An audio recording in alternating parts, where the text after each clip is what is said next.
really moved with the ceremony and your love.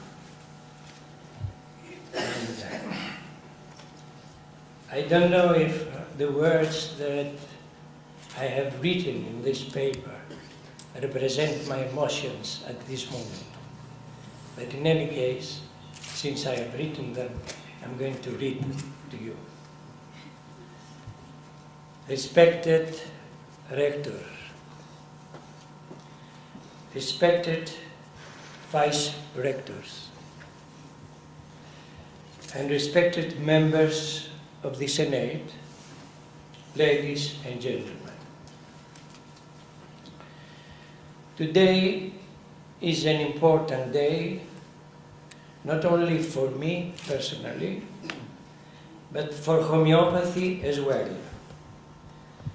An important day for me personally because you are honoring me, nominating me Dr. Honoris Causa, and therefore I would like to express my deepest gratitude to all members of the Senate who took the decision of this nomination.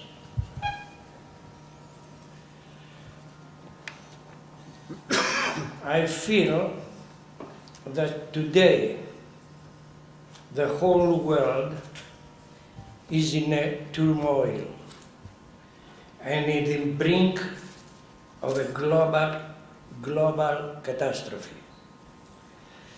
The mentality of the Western people, mostly of scientists and politicians, seems to be in a state of confusion.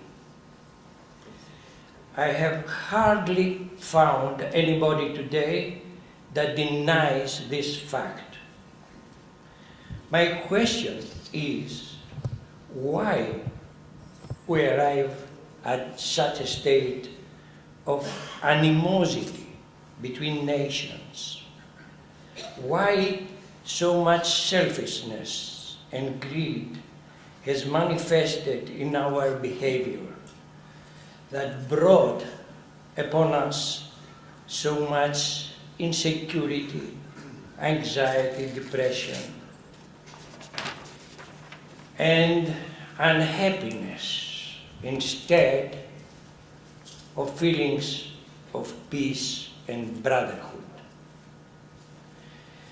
It is my experience in examining thousands of cases in the last 50 years that the general state of health, especially the mental condition of those who had access to the best possible medical care, has been gradually deteriorating.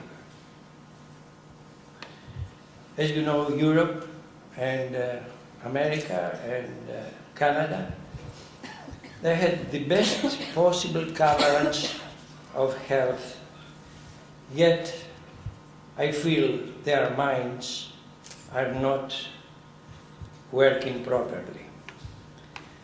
But why is it that those who had such a good medical care with vaccinations, antibiotics, and hormones have been altered in their mental and emotional states as to create a generation so hard-hearted and primarily a mind which is so selfish and greedy?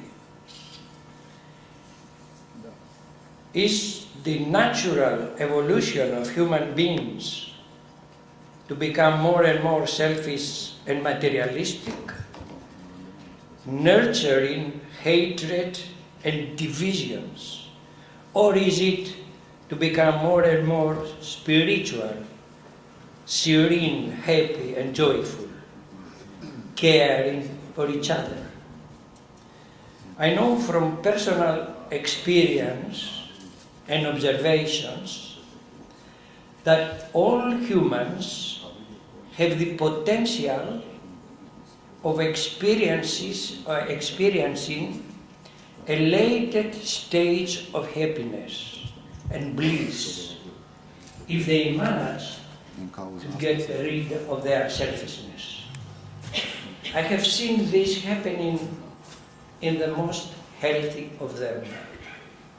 If an individual is in a state of happiness, there is not the least possibility of doing harm to others. The question is, why such individuals are so few today in the Western world, as not to be able to form a critical mass to resist the negative aspects developing more and more every day.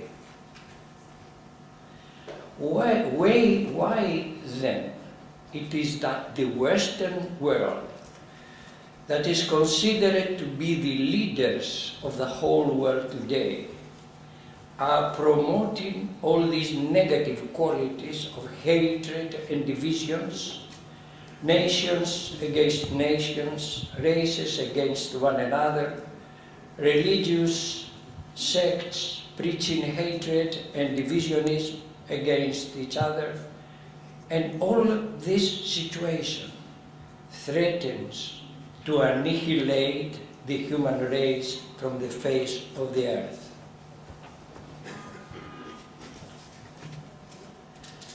Could the minds of those politicians, financiers, and scientists who are making global decisions could their minds be sane and healthy?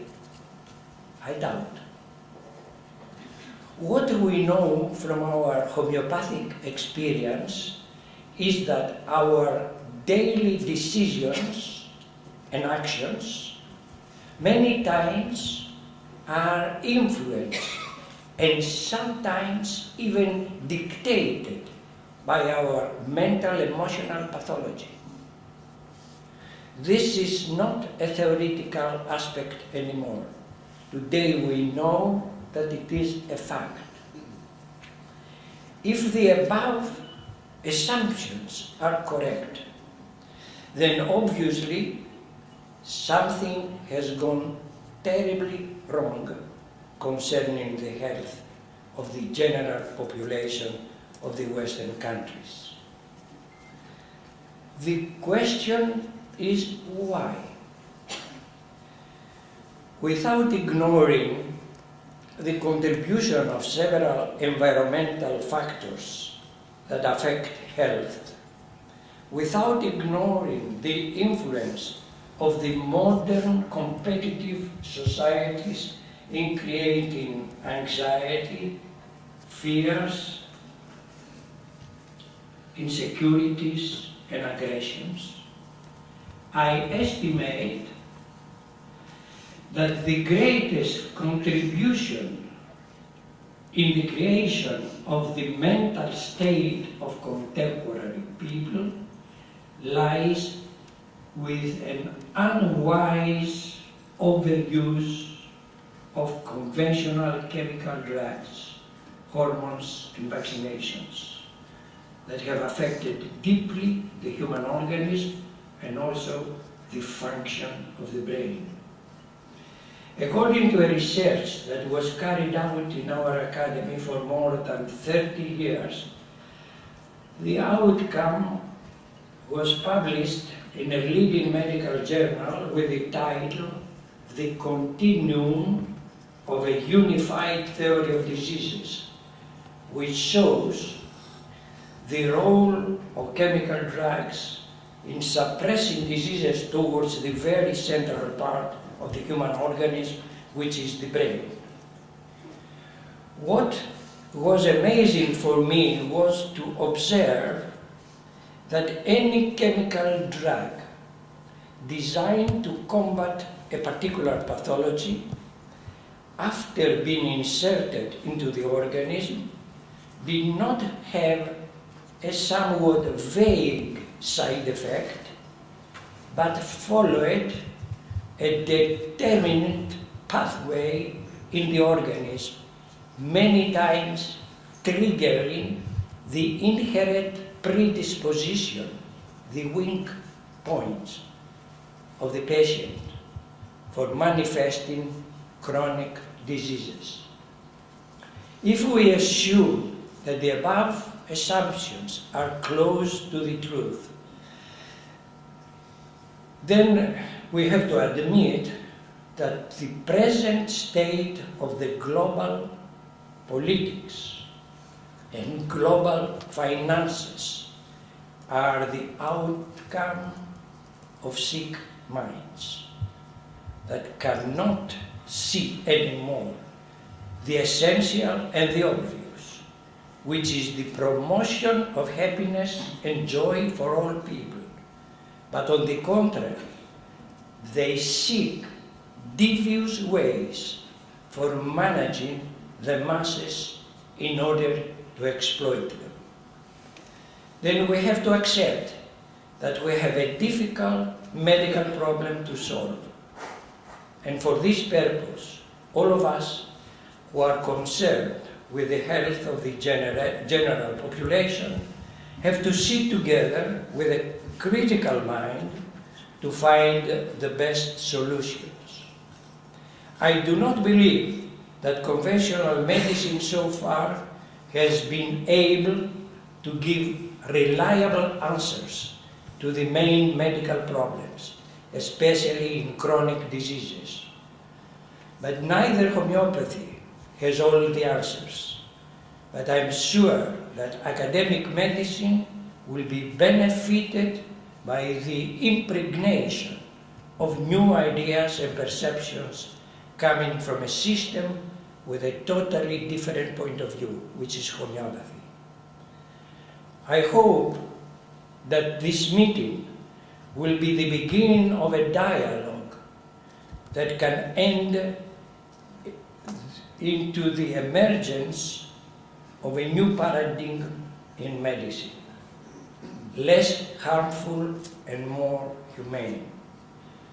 Perhaps in the near future, we may envision that new schools of medicine will emerge where students will be taught not only the technological medicine, but also will be inspired by their teachers as to bring out the best qualities of a healer, which is an inner state of love and wisdom for the benefit of their patients. Thank you for listening to me.